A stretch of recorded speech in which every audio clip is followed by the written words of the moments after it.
A nossa cordial saudação a você que tem estado conosco nesta série de estudos da lição da Escola Sabatina sobre Gálatas, intitulada O Evangelho em Gálatas. Nós, na semana passada, na lição de número 8, estudamos Gálatas capítulo 3, versículos 26 até capítulo 4, versículo 11. E nós vimos que nesta passagem o apóstolo Paulo usa algumas metáforas muito interessantes para descrever a experiência da justificação. Antes estávamos sob a tutela da lei, estávamos nela encerrados, é como se a lei nos condenasse. A lei revela o pecado, condena o pecador com o propósito de conduzi-lo a Cristo. E uma vez tendo conduzido o pecador a Cristo, não estamos mais debaixo da condenação da lei, porque estamos salvos. Entramos numa nova relação com Deus. Agora somos filhos de Deus. Podemos nos dirigir a Ele chamando-o de Pai, Abba, uma expressão extremamente terna, extremamente carinhosa. Uma outra metáfora utilizada pelo apóstolo Paulo é a metáfora do batismo. Ele usa uma metáfora batismal. Todos os que foram batizados em Cristo, de Cristo se revestiram. E agora, Cristo passa a ser a nossa identidade. Não é mais o que nós fazemos ou deixamos de fazer, especialmente no contexto dos judaizantes que guardavam a lei visando a salvação, visando alcançar méritos diante de Deus. O apóstolo Paulo fala que agora judeus, gregos, homens, mulheres, servos, livres, são todos iguais em Cristo Jesus, porque Cristo nos nivela, Cristo nos torna a todos filhos e filhas de Deus. No início do capítulo 4, aquela metáfora interessante, aquela comparação interessante do filho menor de idade, herdeiro das fortunas do seu pai, enquanto menor, ele não pode se apropriar da fortuna e, portanto, embora sendo herdeiro, a condição dele é semelhante à de um escravo. Mas no momento em que ele alcança a maioridade, então ele pode se utilizar da herança, pode lançar mão da herança. Paulo usa esta metáfora para descrever exatamente a experiência do crente, quando no passado estávamos sob tutores, sob curadores, era o papel disciplinar da lei no período entre o Sinai e a morte de Jesus, quando a lei apenas batia, a lei revelava o pecado, condenava o pecador, não é? Com a intenção de que sentíssemos a necessidade de Cristo. E agora que a lei nos conduziu a Cristo, que nós fomos justificados pela fé, nós chegamos à maioridade espiritual, por assim dizer. E agora nós podemos, então, nos apropriar da herança, lançar mão da herança. Não mais somos menores de idade ou como escravos. E o que estava acontecendo com os Gálatas, versículos 8 a 11, Gálatas 4, 8 a 11, era exatamente o fato de que, ao cederem à pressão dos judaizantes, eles estavam voltando àquela situação, àquela condição de escravidão da lei, porque quando você busca salvação na lei, quando você guarda a lei por razões meritórias, você não encontra salvação, não encontra justificação. A única coisa que você encontra é aquilo que a lei tem para oferecer, que é a sua maldição, porque a lei revela o pecado, condena o pecador. A força do pecado é a lei, onde não há lei não há pecado. Não é? É a lei que torna o pecado sobremaneira maligno, que revela toda a malignidade do pecado. Portanto, eles estavam voltando a uma situação de escravidão, buscando na lei obter méritos diante de Deus, buscando aperfeiçoar-se na lei, buscando fundamentar a sua relação salvífica com Deus com base na lei, na observância da lei, na guarda de dias, meses, tempos, não importa. Quando nós fazemos aquilo que Deus espera de nós, mas visando alcançar algum mérito diante de Deus, nós estamos voltando a uma situação de escravidão, onde nós abandonamos a Cristo, que é o nosso Salvador, e a única coisa que nos resta, portanto, é a própria lei, que nós estamos usando por razões salvíficas, mas a lei não pode salvar. A lei apenas condena. E é esta situação de escravidão que o crente que os crentes gálatas estavam voltando, não é, a replicar na sua experiência religiosa. Eles já haviam recebido a salvação por meio da fé, mediante a pregação de Paulo, mas agora, por influência dos judaizantes, estavam voltando a uma situação de escravidão, porque eles estavam deixando Cristo e se apegando à lei. E a lei, infelizmente, não salva, não é? O sábado não salva, o primeiro mandamento não salva, o quinto mandamento, não importa qual mandamento, nenhum deles salva. Não guardamos a lei para ser salvos, guardamos a lei porque fomos salvos pelo nosso Senhor Jesus Cristo, porque entramos numa nova relação com Ele. Agora somos filhos de Deus e, como filhos, nós vamos desenvolver um caráter, pela graça do Espírito, pela atuação do Espírito em nossa vida, o mais semelhante possível ao caráter de Deus. Vamos tentar reproduzir, pela bênção do Espírito, é o Espírito quem faz isso em nós, os atributos morais do caráter de Deus, pelo menos aqueles que são comunicáveis aos seres humanos, às suas criaturas, aqueles que são possíveis de ser reproduzidos. Novamente, repito, pela atuação do Espírito. A lei, portanto, revela o pecado. Nunca é demais ressaltar isto, nunca é demais enfatizar isto, que nesta epístola, Paulo trabalha muito com o significado da lei naquele período entre o Sinai e a morte de Cristo, em que a lei revela o pecado, condena o pecador com a intenção de conduzi-lo a Cristo. É lamentável encontrarmos pessoas que pensam que a lei de Deus não precisa mais ser guardada. Infelizmente, eles confundem algumas destas passagens do apóstolo Paulo, onde ele está falando daquele papel condenatório da lei, dizendo que uma vez justificados não estamos mais sob a condenação da lei, e eles acabam inferindo que nós então não estamos mais sob a necessidade de guardar a lei. Na verdade, este é um equívoco que deve ser evitado. Não são poucas as passagens no Novo Testamento, no apóstolo Paulo, em que ele reforça a necessidade de se guardar a lei de Deus. Na semana passada nós citamos Romanos capítulo 13, versículos 8 a 10. A ninguém fiqueis devendo coisa alguma, exceto o amor com que vos ameis uns aos outros, pois quem ama o próximo tem cumprido a lei. Pois isso, não adulterarás, não matarás, não furtarás, não cobiçarás, são mandamentos da lei de Deus. E se há qualquer outro mandamento, há outros mandamentos, Paulo estava ciente disso, tudo nesta palavra se resume: amarás o teu próximo como a ti mesmo. Nós sabemos que há dois grandes grupos de mandamentos na lei de Deus. Aqueles que têm que ver com Deus, que podem ser resumidos no amor a Deus acima de todas as coisas, e aqueles que têm que ver com o próximo, que podem ser resumidos no amor ao próximo. E é exatamente isso que o apóstolo Paulo está falando, não é? E há outras passagens, 1 Timóteo capítulo 1, versículos 8 a 10, Romanos capítulo 2, versículos 20 e 21, inúmeras passagens em que o apóstolo Paulo reforça a lei como o padrão moral de Deus, o padrão do comportamento do crente, que agora entrou nesta nova relação com Deus, numa relação filial com Deus. Mas nesta semana nós estamos estudando Gálatas capítulo 4, versículos 12 a 20. É uma passagem um pouco mais simples, ela não tem nenhum problema de interpretação, nenhuma dificuldade maior, e o ponto-chave desta passagem é o apelo que Paulo faz, não é? O apelo pastoral de Paulo para os crentes gálatas. Existem algumas frases aqui um pouco difíceis de entender, mas não são frases doutrinariamente relevantes, como exatamente a primeira frase do versículo 12, sede qual eu sou, pois também eu sou como vós. É meio difícil de entender o que Paulo exatamente está querendo dizer com esta frase. Aparentemente, imaginamos que Paulo esteja dizendo assim, eu gostaria que vocês fossem como eu, no que diz respeito à sua relação espiritual com Deus, porque ele, Paulo, não era superior a eles, ele era igual a eles. Aquela relação que Paulo tinha com Deus, eles, os crentes gálatas, também poderiam ter. Irmãos, se dirige ele aos Gálatas desta forma: assim vos suplico, em nada me ofendestes.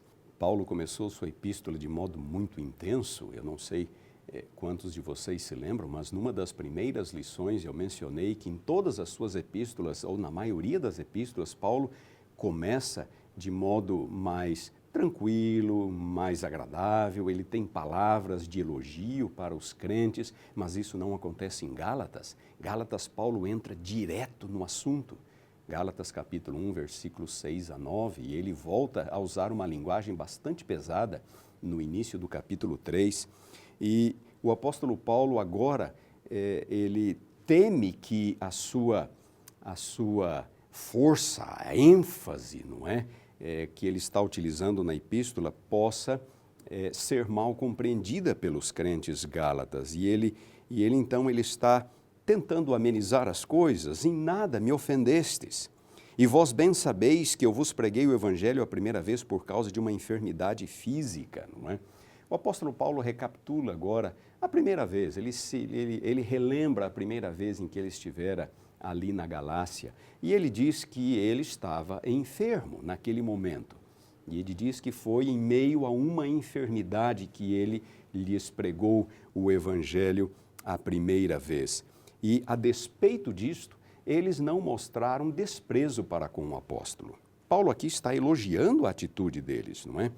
Eles o receberam, versículo 14, como o anjo de Deus, como o próprio Jesus Cristo. Eles foram extremamente solícitos, extremamente atenciosos, extremamente receptivos, a despeito das limitações físicas do apóstolo Paulo. E então ele pergunta: que é feito, pois, da vossa exultação? No versículo 15. Pois vos dou testemunho de que, se possível fora, teríeis arrancado os próprios olhos para nos dar. O que Paulo está querendo dizer é que a primeira vez que ele pregara o evangelho, a despeito de uma enfermidade, eles haviam sido extremamente atenciosos com ele. Eles haviam buscado o bem-estar de Paulo, haviam atendido Paulo, receberam o seu evangelho, receberam a ele, o apóstolo, talvez como um anjo ou até mesmo como o próprio Senhor Jesus Cristo. E agora eles estavam abandonando o apóstolo, não é? Eles estavam abandonando os ensinamentos do apóstolo. Que é feito, pois, da vossa exultação? E aqui nós encontramos uma frase muito interessante, quando Paulo diz assim, se referindo àquela ocasião em que ele lá estivera pela primeira vez, enfermo, ele diz que, se possível fora, eles teriam arrancado os próprios olhos para dar a ele. Alguns intérpretes acreditam que esta referência do apóstolo talvez nos dê uma pista, ou seja, uma indicação de que o apóstolo sofria de uma deficiência visual, de uma grave deficiência visual. E talvez haja alguma luz nesta interpretação, porque nós nos lembramos que lá no livro de Atos, capítulo 9, quando Paulo teve o encontro com Cristo na estrada de Damasco, ele ficou cego por vários dias, não é? Até que Ananias o visitou e as escamas, não é, como diz o texto, lhe caíram dos olhos e Paulo recuperou a visão. A pergunta é: quanto da sua visão Paulo recuperou? E aqui ele diz que ele tinha uma limitação, uma enfermidade, quando visitou os Gálatas pela primeira vez e, se possível fora, eles teriam lhe dado os próprios olhos. E há uma passagem curiosa, Gálatas capítulo 6, versículo 11, nesta mesma epístola, no final da epístola, Paulo diz assim: vede com que letras grandes vos escrevi de meu próprio punho. E algumas pessoas dizem, só escreve com letras grandes aqueles que não enxergam muito bem. É possível que isso aqui retrate um pouco da experiência do apóstolo, até porque em várias de suas epístolas ele usava assistentes, não é? Ele usava secretários, amanuenses, para que eles redigissem a epístola por ele, talvez indicando uma limitação, de fato, da sua parte, no que diz respeito à sua visão. Mas há um episódio extremamente curioso, relatado em Atos capítulo 23, quando Paulo estava sendo julgado pelo Sinédrio em Jerusalém, ao final de sua terceira viagem missionária, quando ele foi preso pelos judeus. E ele estava ali, não é, diante do Sinédrio, que era a Suprema Corte judaica, as maiores autoridades religiosas do povo estavam ali reunidas, era um grupo de 70 pessoas, e as sessões eram presididas pelo sumo sacerdote. Paulo, ao iniciar a sua defesa, ele como que evoca até mesmo o próprio Deus para dizer que ele tem andado de forma com a consciência tranquila diante de Deus, e o sumo sacerdote pede que lhe batam na boca, porque ele acha que Paulo está blasfemando, ele está ali para ser julgado por uma suposta violação da lei, agora como que invoca até mesmo o próprio Deus em sua defesa. E então, em resposta a esta atitude do sumo sacerdote, Paulo exclama: Deus há de ferir-te, ó parede branqueada, tu estás aí sentado para julgar-me segundo a lei e contra a lei mandas agredir-me? No exato momento em que os guardas o esbofeteiam, ele olha para o sumo sacerdote e responde em termos duros: Deus há de ferir-te, ó parede branqueada. E então alguém fala para ele: Paulo é o sumo sacerdote. E Paulo pede desculpas, ele entende que ele se excedeu naquele momento e ele declara que ele não sabia que era o sumo sacerdote. Curioso, não? Eles estavam numa sala, aparentemente uma sala pequena, a capacidade não deveria ser mais do que umas poucas dezenas, quem sabe uma centena de pessoas. Paulo estava diante do sumo sacerdote, mas ele não conseguiu distinguir que aquele que estava falando com ele era exatamente o presidente da reunião, o sumo sacerdote. Como eu disse, talvez isto seja uma comprovação de que Paulo realmente sofresse de alguma deficiência visual. Mas aqui está Paulo falando com os crentes gálatas e ele está perguntando: o que é feito, pois, da vossa exultação? O que é feito de toda aquela atenção, aquele cuidado, aquela forma extremamente bondosa, carinhosa com a qual vocês me receberam? Agora vocês estão me abandonando, vocês estão deixando o evangelho que vocês receberam, estão indo atrás de outros ensinamentos, um outro evangelho que nem deve, nem merece ser chamado de outro evangelho. Gálatas capítulo 1, versículos 6 a 9, mas uma perversão do evangelho. Versículo 16, tornei-me porventura vosso inimigo por vos dizer a verdade? O temor de Paulo é de que as suas palavras fortes pudessem distanciá-lo ainda mais, ou distanciar os crentes gálatas ainda mais dele. E ele tenta então amenizar as coisas. Aqueles que vos obsequiam, os judaizantes certamente, não o fazem sinceramente, mas querem afastar-vos de mim, para que o vosso zelo seja em favor deles. Esta seção da epístola, Paulo entra numa questão mais pessoal, não é? Claro que o pano de fundo continua sendo doutrinário, continua sendo a ênfase na justificação pelas obras, pela guarda da lei que os judaizantes estavam introduzindo, mas Paulo entra numa questão pessoal, ele quer preservar as suas boas relações com os crentes gálatas. É sempre bom ser zeloso pelo bem e não apenas quando estou presente convosco, meus filhos, por quem de novo sofro as dores de parto até ser Cristo formado em vós. Uma linguagem extremamente marcante, não é? Uma linguagem pictória utilizada pelo apóstolo. Isto revela o alto nível de preocupação que o apóstolo Paulo tinha para com as suas igrejas, para com aquelas comunidades por ele formadas, não é? Ele compara a sua preocupação para com o crescimento espiritual dos seus crentes, a vida espiritual deles, a saúde espiritual, com dores de parto. Ou seja, enquanto eles realmente não alcançassem um estágio de maturidade espiritual, Paulo sofria, como uma mãe sofre ao dar à luz ao seu filho. Era a preocupação de Paulo para com seus crentes. Nós temos no apóstolo uma pessoa tremendamente envolvida nas atividades missionárias da igreja, com muita coisa para fazer, uma equipe enorme de assistentes a administrar, muitos lugares novos a penetrar e a estabelecer a igreja, mas ao mesmo tempo escrevendo cartas para as suas comunidades, tentando mantê-las no caminho certo, não é? Pudera eu estar presente agora convosco e falar-vos em outro tom de voz, porque me vejo perplexo a vosso respeito. o apóstolo Paulo gostaria que eles sentissem que tudo o que ele está falando, essa linguagem pesada, direta, na verdade, é uma linguagem que parte do fundo do seu coração. Ele os ama e ele quer apenas o bem deles. Uma passagem como esta nos revela um pouco mais sobre esse lado pastoral do apóstolo, como ele se preocupava com os seus membros. E o interesse dele era pelo bem-estar, pela saúde espiritual, pelo crescimento correto em Cristo Jesus. E ele apela com eles, portanto, do fundo do seu coração, para que eles voltem a ouvi-lo com a mesma atenção, com a mesma solicitude com que eles o ouviram a primeira vez em que ele lá esteve. Obrigado por sua atenção e nós o convidamos para que esteja conosco na próxima semana.